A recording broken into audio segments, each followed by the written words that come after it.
Bismillahirrahmanirrahim. Assalamualaikum warahmatullahi wabarakatuh.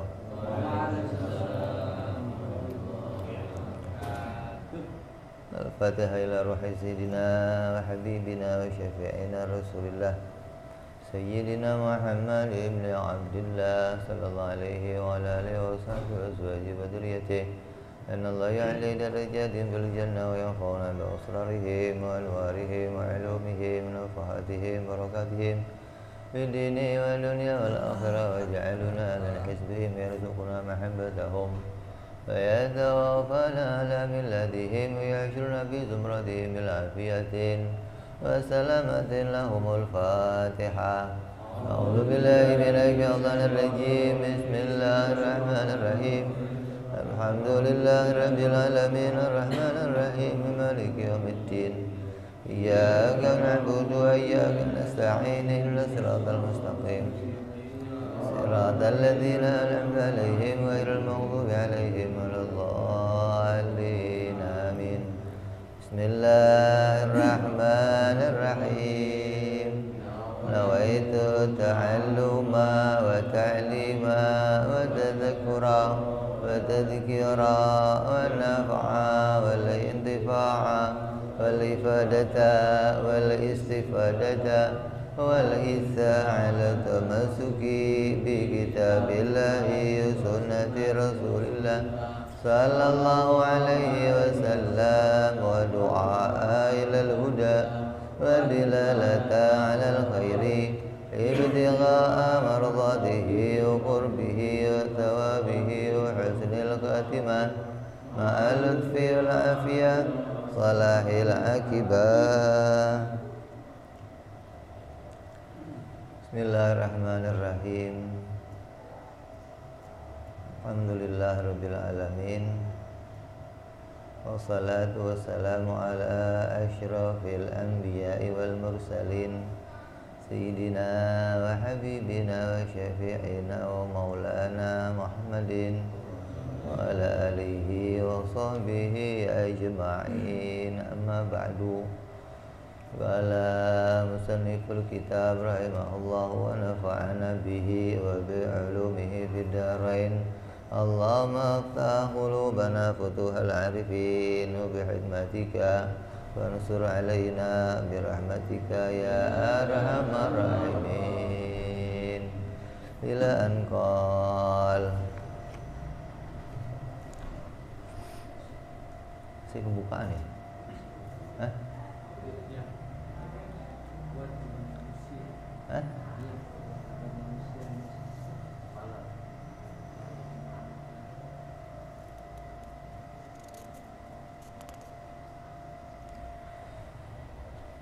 Kewajiban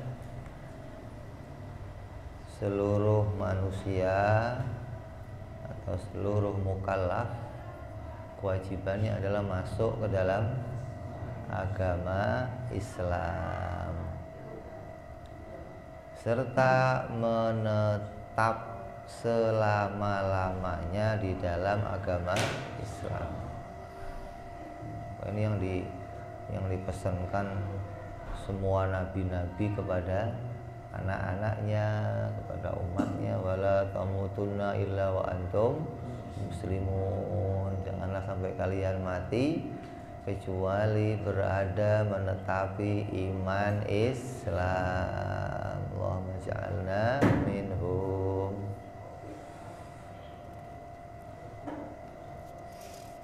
Adapun caranya masuk ke dalam agama Islam adalah dengan mengucapkan dua kalimat syahadat. Maka kalau kita mengucapkan dua kalimat syahadat dengan niat akan masuk agama Islam, maka kita terhitunglah sebagai orang Islam. Tapi musannif menambahkan di sini serta disertai ilmunya syahadat.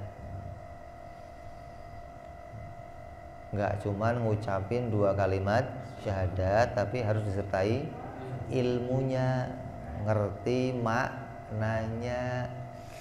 Kenapa kok demikian? Karena menurut salah satu madhab dikatakan bahwa tidak sah Islamnya seseorang yang telah mengucapkan 2 kalimat syahadat tanpa dia mengerti ilmunya syahadat, tanpa dia mengerti maknanya syahadat. Ini sebagaimana pula dikatakan dalam kitab Zubat, man bi ghairi ilmin ya'malu a'maluhu mardudatun la tuqbalu. Siapa yang beramal, melakukan satu amal yang amalnya tidak disertai ilmu pengetahuan, maka amalnya tidak diterima oleh Allah Subhanahu wa ta'ala. Makanya selain mengucapkan 2 kalimat syahadat, maka harus kurang ngerti ilmunya. Makanya ini kita lagi mau ngajarkan musannif ilmunya mengucapkan 2 kalimat syahadat. Sholat tanpa ilmu ya nggak diterima sholatnya. Puasa tanpa ilmu nggak diterima puasanya. Haji tanpa ilmu nggak diterima hajinya, gitu loh. Begitupun syahadat, kata salah satu madhab demikian. Jadi, kalau saya hanya ngucapin 2 kalimat syahadat gimana? Oh, kalau saya hanya ngucapin 2 kalimat syahadat, maka kita akan mendapatkan keramatnya 2 kalimat syahadat di dunia, tapi nggak sampai dapat keramatnya nanti di akhirat. Kala salah satu madhab.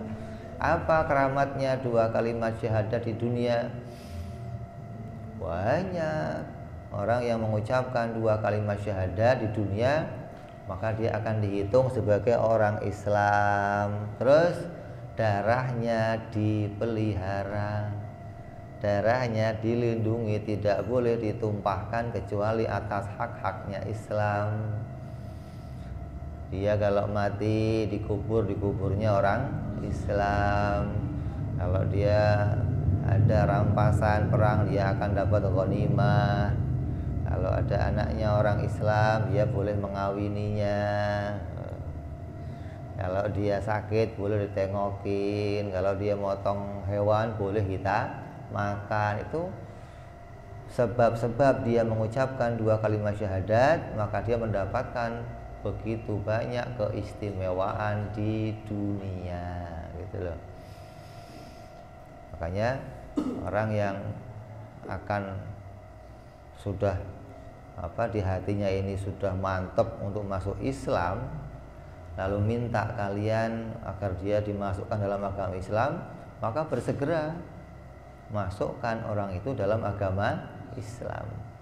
Yang penting di hatinya sudah punya pengakuan tentang ketuhanannya Allah, dia kenal Tuhan itu apa, dan dia kenal Rasul itu apa, maka dia mengakui Allah sebagai Tuhan, dia mengakui Nabi Muhammad sebagai Rasul, ucapkan kesaksian, maka dia disebut orang Islam di dunia. Ini kata salah satu madhab demikian. Nah, agar sampai ke akhirat gimana? Agar sampai ke akhirat diberi pahala oleh Allah, maka dengan ilmu. Ada ilmu tentang 2 kalimat syahadat. Kan rukun Islam ada berapa? Syahadat, sholat, zakat, puasa, haji. Kelimanya ini harus pakai ilmu. Masa sih sholat pakai ilmu, puasa ilmu, zakat ilmu, haji ilmu, syahadat nggak usah pakai ilmu, langsung aja ucapin? Ya nggak bisa, ya harus pakai ilmu. Kalau nggak pakai ilmu nanti atau tidak beraturan ketika meyakini sesuatu. Emangnya ada perintah untuk nuntut ilmu? Ada. Nabi perintah thalabul ilmi faridatun ala kulli muslimin. Nabi perintah tuh, tiap-tiap orang Islam itu harus pinter, harus punya ilmu untuk mengetahui tentang apa yang harus dilakukan di dalam agamanya, ibadahnya, tata keramanya, harus pakai ilmu semuanya. Kalau nggak pakai ilmu, maka tidak akan diterima ibadahnya.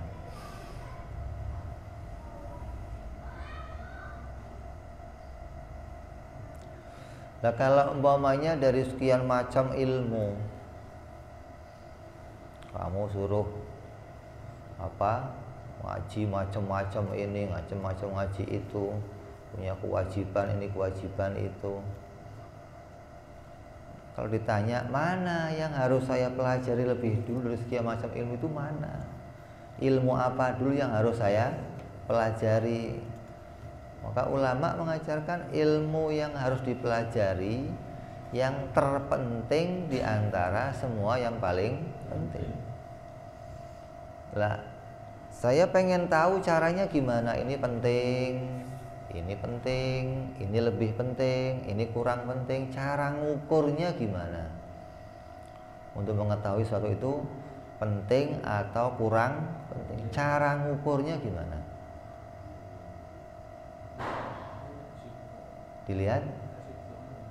Dilihat bahayanya, dilihat resikonya, dilihat kalau ditinggalkan ilmu itu apa bahayanya.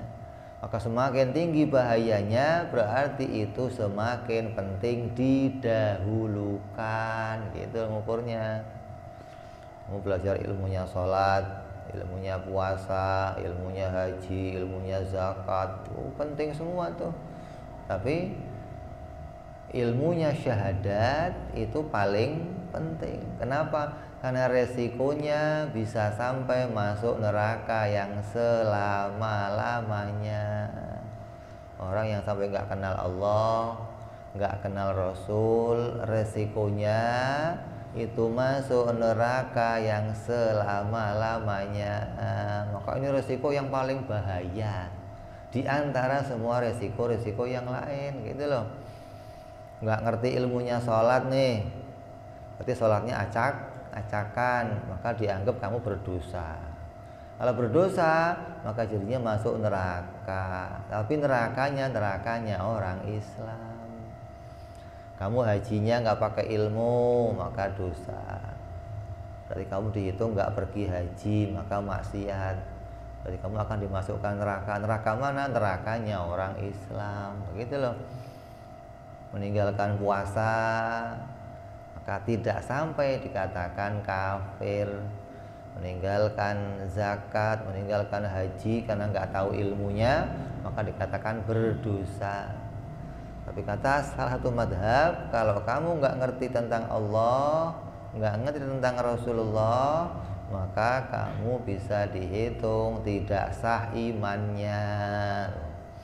Kalau nggak sah syahadatnya, maka tidak bisa masuk nerakanya orang Islam, akan bisa masuk neraka yang selama-lamanya. Ini yang kita khawatirkan, ini yang ditakutkan. Maka ilmu ini didahulukan di dalam mengajarkannya. Kalau dikatakan awwalu wajibin alal insan ma'rifatul ilahi bistiqon. Pertama yang diwajibkan kepada manusia itu apa? Mengerti tentang Allah, mengerti tentang Rasulullah. Makanya di kitab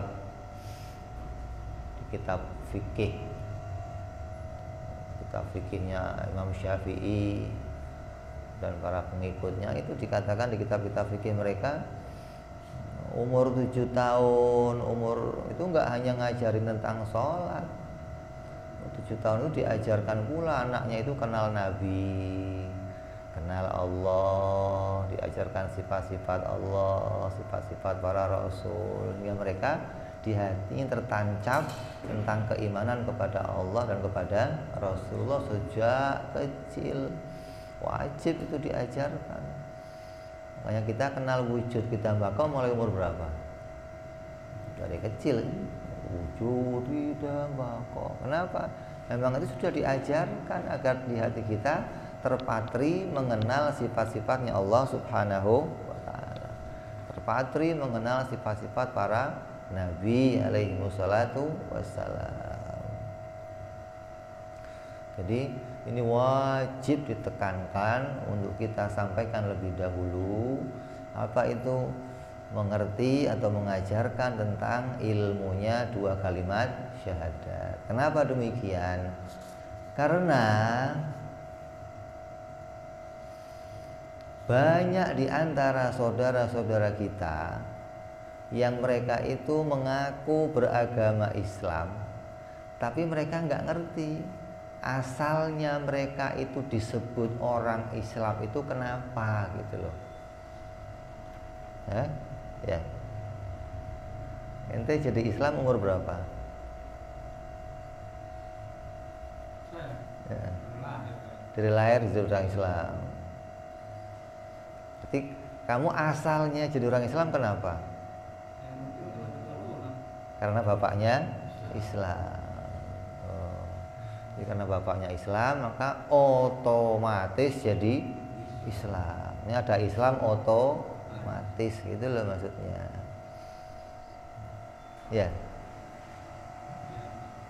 Nah kalau bapaknya nggak Islam, berarti otomatis ya nggak Islam begitu. Jadi seseorang itu bisa jadi orang Islam kenapa? Karena bapaknya orang, ini kan nggak relevan, nggak cocok kan. Sedangkan seseorang itu jadi orang Islam bukan hanya karena bapaknya Islam. Kenapa? Seseorang bisa jadi orang Islam kenapa? Karena mengucapkan dua kalimat syahadat gitu. Mau bapaknya Islam kayak mau bapaknya ateis sekalian, kalau dia ngucapin dua kalimat syahadat maka dia langsung jadi orang Islam. Gitu loh. Kalau maka banyak di antara saudara kita yang masih menganggap bahwa saya jadi orang Islam karena bapak saya Islam, berarti ada Islam keturunan. Nah kalau begitu nanti dianggapnya saya nggak perlu lagi ngucapin dua kalimat syahadat, apalagi belajar ilmunya syahadat gitu loh. Dianggap saya sudah Islam, ngapain ngurusin syahadat lagi? Berarti nanti ada anaknya orang Islam tapi nggak punya kesaksian tentang Allah, nggak punya kesaksian tentang Nabi Muhammad, kan bahaya gitu loh. Maka ini penting kita ajarkan karena banyak di antara anak-anak kita, saudara kita masih menganggap bahwa nggak perlu belajar ilmu itu. Kenapa? Wong saya dari lahir udah jadi orang Islam. Yang perlu belajar itu ya orang-orang kafir tuh yang mau masuk Islam. Orang kafir yang mau masuk Islam nggak usah belajar, ngapain? Nanti kalau sudah masuk baru belajar. Karena kewajiban belajar ini bagi orang Islam. Kalau bagi yang di luar Islam wajibnya apa? Masuk, gitu, masuk dulu wajibnya. Nah setelah masuk baru punya kewajiban. Ada kewajiban belajar, kewajiban sholat, kewajiban ngaji, kewajiban. Kalau belum masuk gimana? Makanya ada orang masuk Islam, begitu mau masuk Islam, harus sunat dulu sebelum masuk Islam. Belum masuk Islam suruh sunat. Sunat itu kan perintahnya orang Islam gitu loh. Kalau kamu jadi orang Islam maka diperintah sunat, diperintah nutup aurat gitu loh, diperintah wudhu. Ini mau syahadat ya wudhu dulu, belum syahadat suruh wudhu, ya nggak asal wudhunya dong. Wudhu itu harus syahadat, syaratnya orang Islam gitu loh. Gimana suruh wudhu dulu? Begitu udah masuk Islam, saya kasih tahu ya, kamu jadi orang Islam dilarang makan babi, dilarang minum arak. Oh, itu larangannya begitu disampaikan, kamu dilarang keluar lagi dari Islam begitu. Setelah masuk kamu nggak boleh keluar lagi, dilarang syirik keluar kamu dari Islam. Keluar dari Islam bunuh hukumannya begitu. Nggak jadi masuk Pak saya Pak.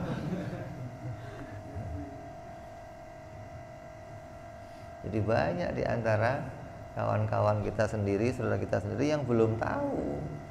Makanya wajib kita ajarkan ilmunya 2 kalimat syahadat agar mereka sebagai anaknya orang Islam juga punya kesaksian yang benar tentang Allah dan tentang Rasulullah. Ngerti apa itu takdir, ngerti apa itu qadha dan qadar, ngerti kepada sifat ilmunya Allah, ngerti kepada sifat kekuasaannya Allah. Kalau enggak demikian, nanti dianggapnya dia orang Islam, tapi enggak perlu lagi belajar mengenal tentang Allah. Saya mau udah kenal Allah sejak kecil, udah di kuping saya nama Allah, nama Nabi Muhammad sudah sejak kecil. Ya iya, nama yang kita kenal pertama dari mulai kita lahir itu nama Allah dan nama Rasulullah. Karena yang pertama dibisikkan ke kuping kita itu ya azan tadi. Allahu Akbar, Allahu Akbar. Asyhadu anna Muhammadar Rasulullah. Oh, ada Allah dan Nabi Muhammad. Ini pertama dibisikkan ke telinga kita itu, sehingga di hati kita terpatri tentang nama Allah dan nama Nabi Muhammad SAW. Tinggal mengenalnya, tinggal belajar bagaimana mensifati Allah. Karena kalau kamu nggak belajar ilmunya, nggak bisa mensifati Allah dengan benar, nggak bisa. Kalau nggak pakai belajar, nggak bisa. Kalau bisa mengenal Allah itu nggak pakai belajar, waduh, bisa nanti semua sekolahan nggak kepake. Oh, mau kenal Allah cukup baca bukunya aja, ntar juga kenal sama Allah. Ya nggak usah sekolah kamu. Ya, mau jadi insinyur cukup baca bukunya insinyur bisa. Terus jadi insinyur gitu. Mau jadi dokter cukup bacanya buku kedokteran langsung jadi dokter, bisa begitu? Ya nggak bisa. Emang kalau baca bukunya langsung bisa? Nggak bisa. Harus belajar, harus ketemu guru, harus diajarkan satu persatu bagaimana mengenal Allah, dari arah mana mengenalnya, bagaimana cara dikenalnya. Kalau enggak, nanti kamu sama dengan orang-orang di luar Ahlus Sunnah wal Jamaah. Zaman Nabi pelajaran ini belum ada. Kenapa? Karena semua keimanan mereka langsung dididik oleh Nabi Muhammad SAW. Nabi langsung ngajarin, dan anehnya semuanya sepakat, walaupun nggak ada bahasa wajib, mustahil, jaiz, mereka semua iman kepada Allah dengan iman yang benar. Buktinya apa? Ketika ada ayat yang bunyinya innallaha 'alal arsyis tawa, bahwa Allah itu bersemayam di atas singgasana. Ayat itu tidak ada satu sahabat pun yang nanya kayak apa ya Allah duduknya ya, istawa itu kayak apa ya Rasulullah. Gak ada yang nanya. Coba, kok bisa gak ada yang nanya? Karena mereka sudah mengerti tentang mustahil kalau Allah itu duduk di atas singgasana. Ini gak bakal ditanya lagi.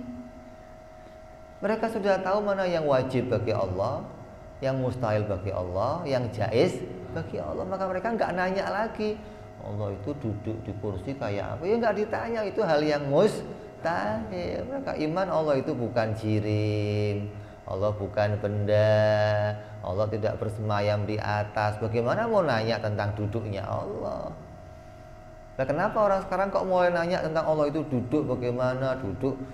Oh, karena mereka mulai mengimani Allah dengan cara yang di luar Ahlus Sunnah wal Jamaah. Artinya yang diimani nggak pakai teori mana yang wajib bagi Allah, mana yang mustahil bagi Allah, mana yang jaiz bagi Allah. Maka keimanannya mulai keluar dari rel.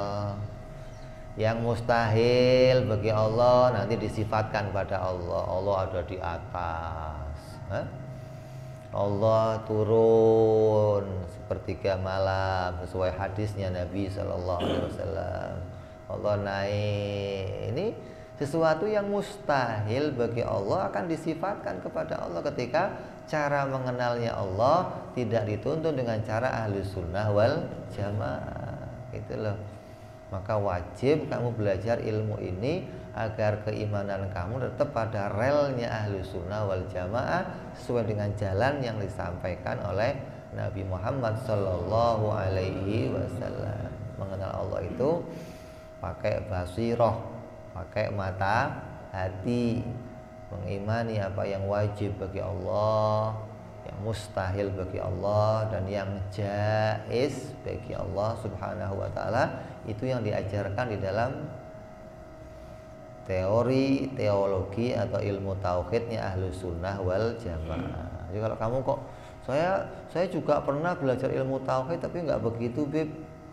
Kalau kamu kok belajar ilmu tauhid, belajar ilmunya syahadat tapi nggak pakai wajib, mustahil, jaiz, maka berarti tidak dengan tuntunan ahlu sunnah wal jamaah. Itu aja, gampang, metodenya gampang.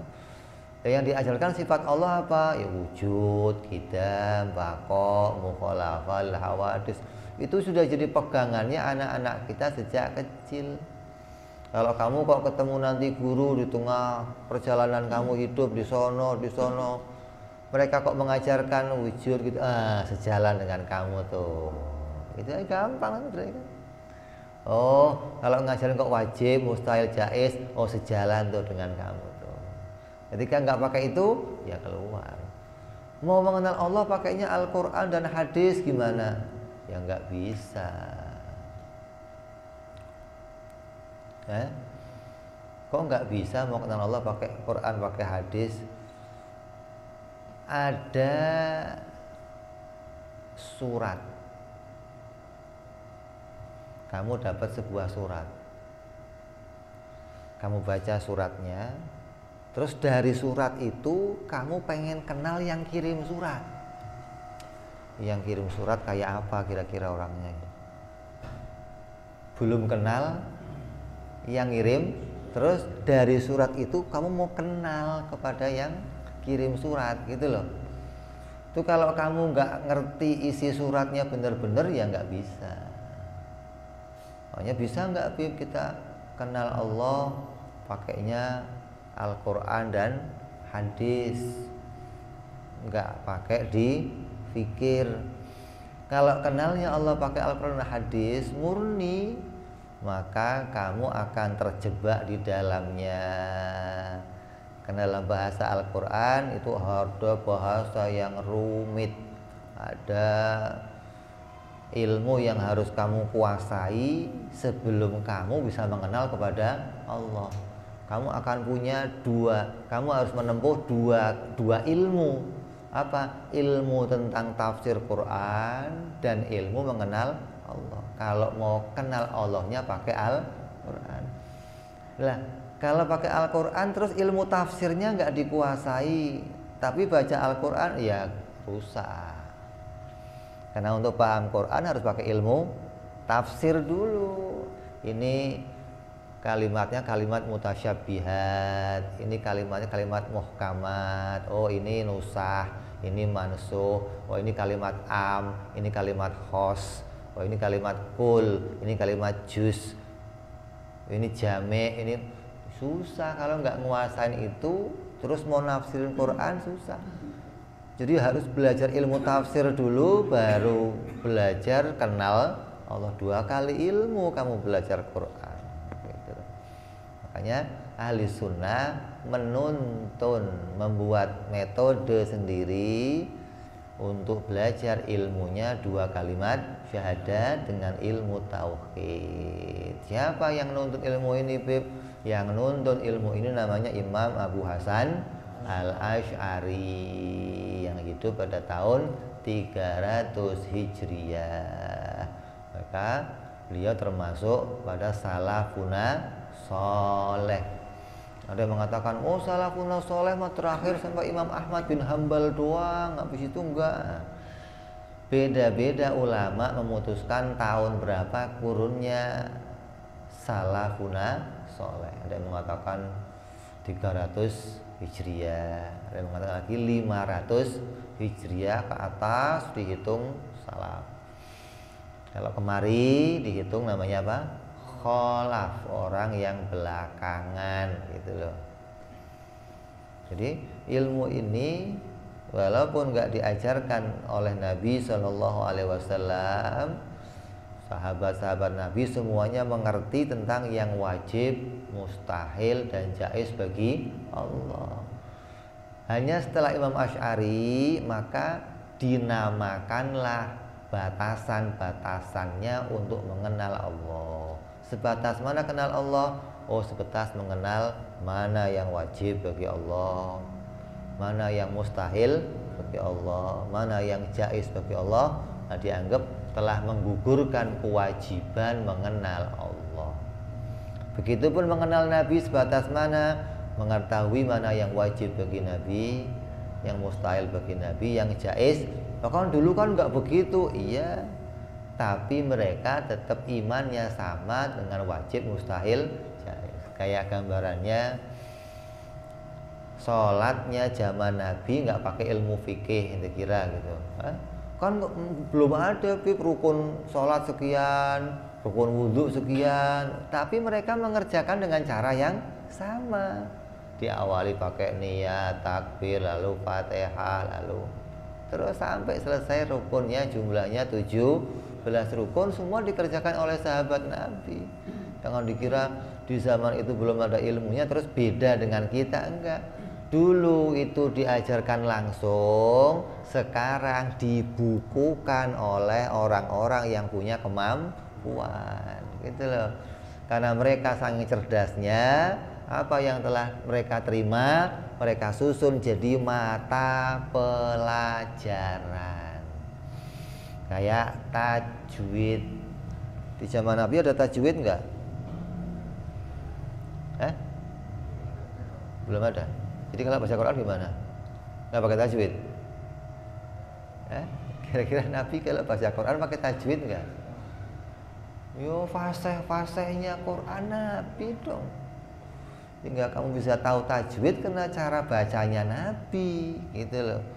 Namun setelah kemari, seseorang yang diberikan oleh Allah kemampuan mulai membukukan. Oh, kalau nun sukun ketemu alif dibacanya idhar. Oh, kalau nun sukun ketemu ba dibacanya iklab. Oh, kalau nun sukun ketemu ta dibacanya ikhfa. Oh, kalau nun sukun ketemu ha dibacanya idhar. Nah, gitu kan begitu. Dulu nggak dinamain, cuma diajarkan ini bacanya cetho welo welo, maksudnya. Jelas ya, jangan ada dengung-dengungnya, jangan ada ya dinamakan idhar, gitu loh. Berarti penamaannya itu orang sekarang. Jadi sebuah mata pelajaran hingga kita mudah kalau mau ngaji. Nah, kalau dulu langsung talaki guru sama guru. Kalau baca siratal ladzina an'amta alaihim, salah ceter, ain bukan ain. Cara bacanya gimana? Langsung guru sama guru, gitu loh. Sahabat ketemu Nabi langsung diajarkan, Nabi baca, sahabat menirukan. Nggak dinamain lagi, begitu loh. Tapi setelahnya dengan adanya ilmu tajwid itu memudahkan orang untuk belajar cara baca Al-Quran. Makanya kalau orang mau baca Quran, biasa depan Quran ada gambar apa itu? Mulut. Ngapain ada mulutnya itu? Depan Quran tuh ada gambar apa? Buat apa itu?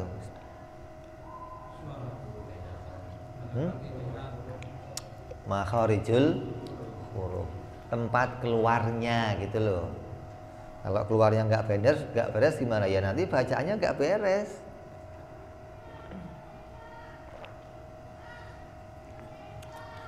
Artinya juga bisa nggak beres. Makanya sebelum baca Quran diajarkan dulu bacaan yang pas. Itu butuhnya ilmu pengetahuan, maka diajarkanlah, dan semuanya itu pakai madhab. Fikih kemana madhabnya? Ke Imam Syafi'i kalau kita gitu loh. Maka Imam Syafi'i, kata Imam Syafi'i, anaknya orang Islam nggak usah ngucapin 2 kalimat syahadat untuk masuk Islam. Kenapa? Karena sejak kecil sudah di dalam lingkungan Islam, dalam keluarga Islam. Nggak usah lagi ngucapin 2 kalimat syahadat, saya mau masuk agama Islam. Nggak perlu, kata Imam Syafi'i. Tapi kata mazhab yang lain, Imam Malik, yang lain, perlu, harus. Walaupun kamu anaknya orang Islam, harus mengucapkan saya syahadat, niat mau masuk agama Islam.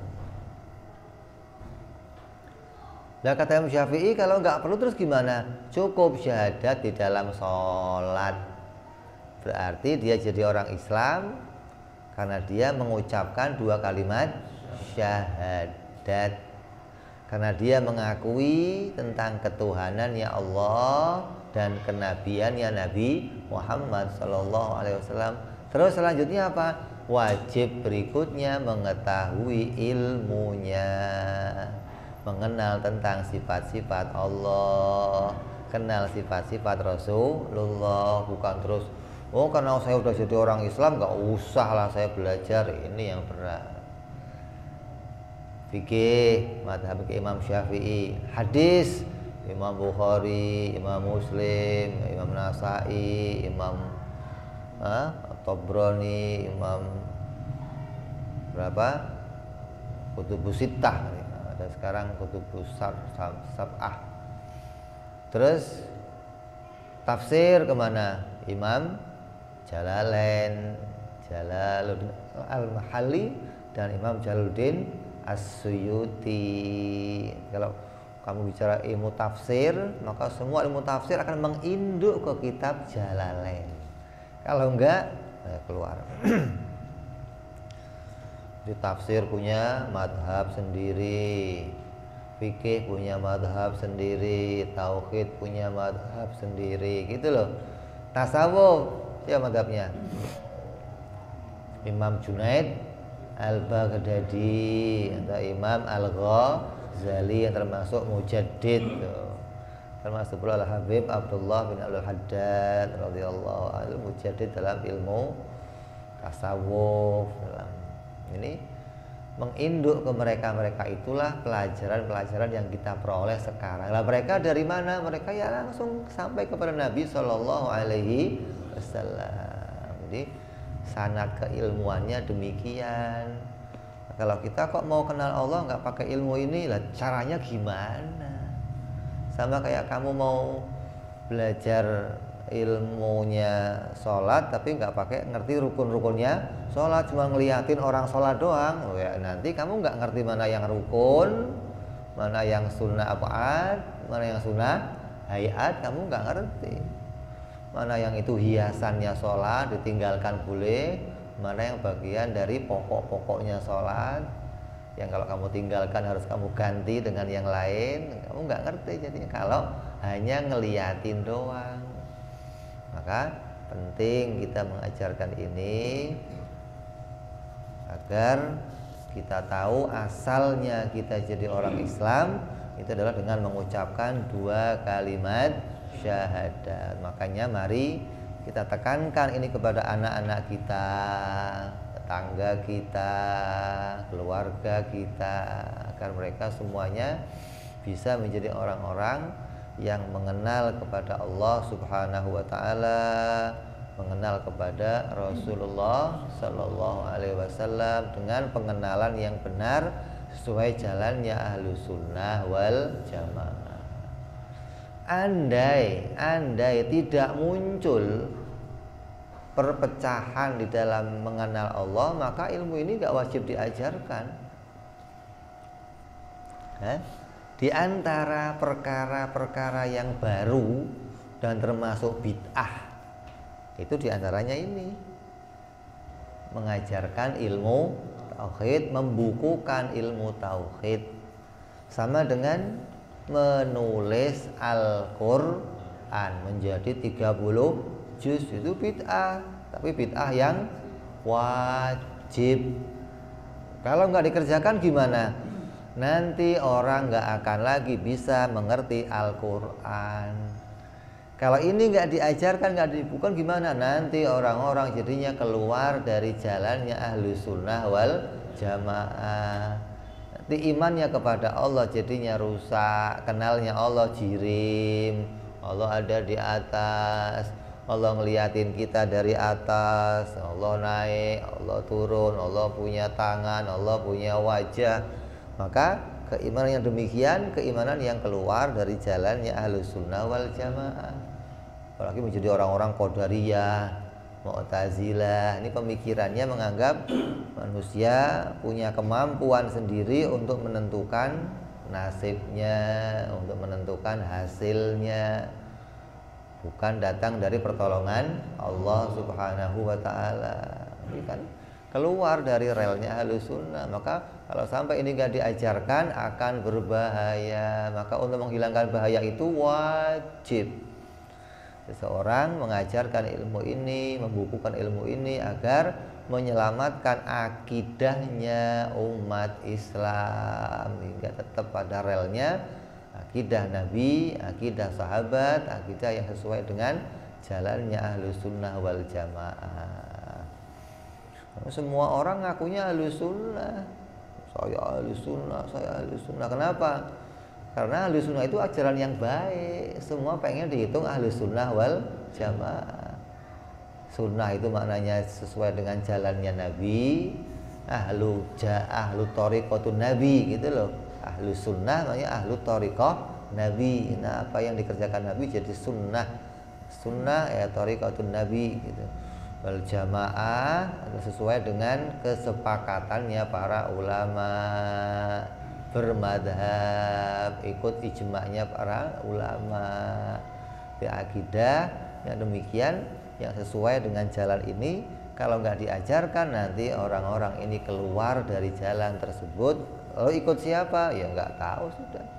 Ikut sono, ikut sini, hingga beragama menjadi semaunya sendiri, nggak sesuai dengan tuntunan, nggak sesuai dengan rel. Nah, kalau kita kok ikut ini bagaimana? Ini musalsal terus dari bapak kita ke kakek kita ke buyut kita terus sampai ke zamannya Nabi Muhammad Sallallahu Alaihi Wasallam. Makanya kalau nggak ada khilaf dalam masalah ini, maka ini nggak akan muncul. Nah, sebelumnya khilaf masalah apa? Sebelumnya yang pertama muncul khilaf masalah fikih. Madhab begini, maka muncullah 4 madhab di dalam ilmu fikih tentang tata cara sholat. Makanya ada orang udah sholatnya macam-macam nih, ada yang sholatnya begini, ada yang sholatnya begini. Maka disepakati oleh ulama cara sholat harus ikut 4 madhab. Kamu boleh pilih salah satunya. Kenapa kok harus 4? Karena berbeda di dalam masalah khilafiyah, masalah amal. Itu hukumnya apa? Rahmat. Beda di dalam madhab-madhab ini, dalam akidah. Kalau dalam akidah, maka tidak boleh ada perbedaan. Kalau dalam masalah amal, perluas perbedaan, jangan diikat. Oh, nggak boleh beda. Justru kalau nggak ada beda, kita kesulitan. Untungnya ada Imam Syafi'i, Imam Hanafi, Hambali, Maliki. Kalau sulit kok begini, ikut madhab yang lain jadi mudah. Kok sulit begini, ikut madhab yang lain jadi mudah. Kamu ke Mekah, asal wudhu, mulai tawaf, senggol sono, senggol sini susah. Karena Imam Syafi'i nggak boleh yang bukan muhrimnya apa batal, walaupun nggak pakai syahwat. maka pindah madhab yang lain. Abu Hanifah yang membolehkan bersenggolan kepada selain muhrim, yang penting nggak ada syahwat. Nah, ini kan memudahkan. Nah, kalau nggak ada madhab ini bagaimana? Ya sulit kita. Jadi kalau untuk urusan amalia, ikhtilafu ummati rahmat, perluas tuh. Jangan sampai kita persempit perbedaan. Kalau saya cara sholatnya nggak pakai sedekap gimana, Beb? Boleh. Cara sholat gimana? Boleh. Yang penting ada tuntunannya. Tapi dalam masalah akidah maka tidak ada boleh perbedaan. Akidah keimanan hanya satu, iman kepada Allah.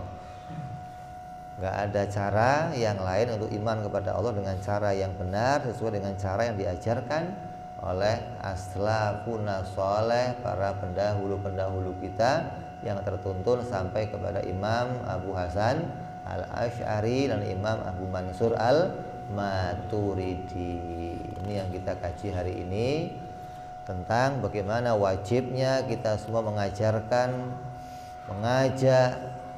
kepada anak-anak kita, keluarga kita, agar mereka semua ngerti asalnya mereka menjadi orang Islam adalah harus mengucapkan 2 kalimat syahadat dan mengerti ilmunya 2 kalimat syahadat agar sah di dunia sampai nanti di akhirat. Mudah-mudahan apa yang kita kaji dijadikan jalan untuk kita iman kepada Allah Subhanahu wa taala, hati kita dibenarkan oleh Allah, dikokohkan akidah kita, dikokohkan hati kita agar terus bisa meraih keridhaannya Allah di dunia sampai di akhirat. Amin ya rabbal ala hadhihi niyyah wa ala niyatin salihah wa ila hadratin nabi al-fatihah. A'udzu billahi minasyaitonir rajim. Bismillahirrahmanirrahim. Alhamdulillahirabbil alamin arrahmanir rahim maliki yaumiddin. Iyyaka na'budu wa iyyaka nasta'in ihdinas siratal mustaqim. Siratal ladzina an'amta 'alaihim ghairil maghdubi 'alaihim waladdallin. Amin. Ya Rabbana i'tarafna بأننا اقترفنا وأننا أسرافنا على لظى أشرافنا فتوب علينا توبة تغسل كل حوبة واستر لنا عوراتي وآمن رواتي واغفر لوالدينا ربي ومولودينا والأهل والإخوان وسائر الحلان وكل ذي محبة أو جرة أو صحبة والمسلمين أجمع أمين ربي اسمع فضلا وجودا منا لا باكتساب منا بالمصطفى رسولي بكل سولي صلى وسلم ربي عليه عند الحبي وآله وصحبه عدد طاس صحبي والحمد لله في البدء والتناهي سبحان ربك رب العزة عما يصفون Salamun alal mursalin walhamdulillahi rabbil alamin. Assalamualaikum warahmatullahi wabarakatuh.